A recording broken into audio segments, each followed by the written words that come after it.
زانایان لەو بارەیە وتمان ئیبن مبارەک کاتێک کە پرسیاریان لێ کرد فەرمووی معاویة عندنا محنة معاویە لای ئێمە شوێنی تاقیکردنەوەیە خەڵک بە معاویە تاقی دەکەینەوە هەر کەسێک خۆشی بوێت و وەصفی بە چاکە بکات و مەدحی بکە لای ئێمە ئەهلی سونە هەر کەسێک لە دڵیدا زەیغ هەبێ بەرامبەر معاویە ڕزای خوای گەورەی لێبێ لای ئێمە ئەهلی بدعە و ئەهلی زەیغ و ئەهلی سونەت نییە معاوية عندنا محنة فمن رأيناه ينظر إليه شزرا اتهمناه على القوم يعني على الصحابة قسوتن بمعاوية قسوتنا بصحابة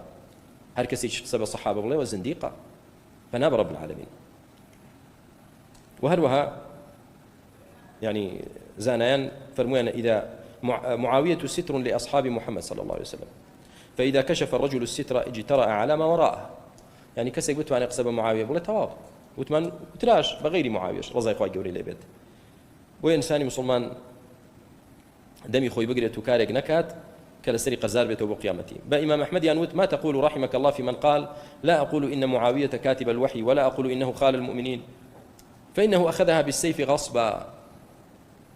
وتيانا إمام أحمد رأيت شيء سبارت بو كسي دەڵێت من بە معاوية ناڵێم خاڵی ئیمانداران و نووسەری وحی و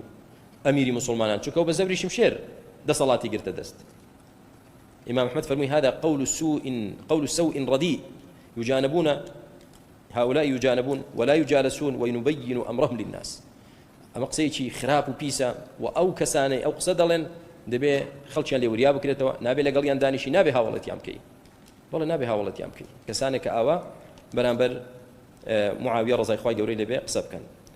وهروها إمام أحمد فرموي إذا رأيت رجلا يذكر أحدا من الصحابة بسوء فاتهمه على الإسلام أجر كسيك بيني برامبر يشي لها والله في عمر عليه الصلاة والسلام بيرزيدك فاتهمه على الإسلام أولا ناخي داشتك برامبر أصل الإسلام كمان خوای گەورە پەنامان بدا عمر رضای خوای گەورەی لێبێ باسی کیسرا و قەیسەریان بۆ کرد ئاوا لە ئیدارەی وڵاتدا لێ هاتوون و ئاوا بەدەسەڵاتن و ئاوا زیرەکن و كسراء فرس وقيصر روم فرمي تذكرون كسرى وقيصر ودهاءهما وعندكم معاوية هي معاوية لا عيبناك باسي كسرى وقيصر ذكن كاتك معاوية لا معاوية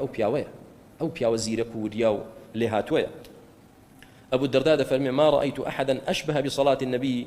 محمد صلى الله عليه وسلم من صلاة معاوية كسم نبيني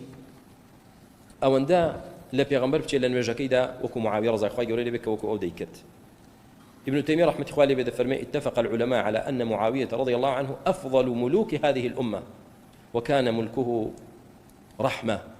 فرمي باتفاق زانيان أهل السنة معاوية باشترين سەرکردەی مسلمانان بووە لە دوای چێ طبعا لە دوای خولەفای راشدين وهروها باسي عمر كري عبد العزيز يان كرد لاي أعمش فرمي فكيف لو أدركتم معاوية قالوا في حلمي قال لا والله في عدله كوتي عن عمر كري عبد العزيز زور عادل بوا أعمج وتي دي أجر سردمي معاوية بني بادتان وتي وتي النائمة سبارات حلمو دان بخو داقريو لسرخوي نالي لو دا كس نجيشتو تمعاوية تورنا ذكره كسني توين توريكا معاوية أو عنده حليم بو لسرخو دان بخو داقربو وتي نانا أو هيج لو دا كس بين دقي لعدل كشي دا عمر كري عبد العزيز لشوي ومعاوية لشوي رضي خوای گەورەی لێبێت ذهبي دفرمي وحسبك بمن يؤمره عمر ثم عثمان على إقليم فيضبطه فرمي بزني بو منزلتي أو بياوكا عمر كردي سر كرده لسردمي خويدا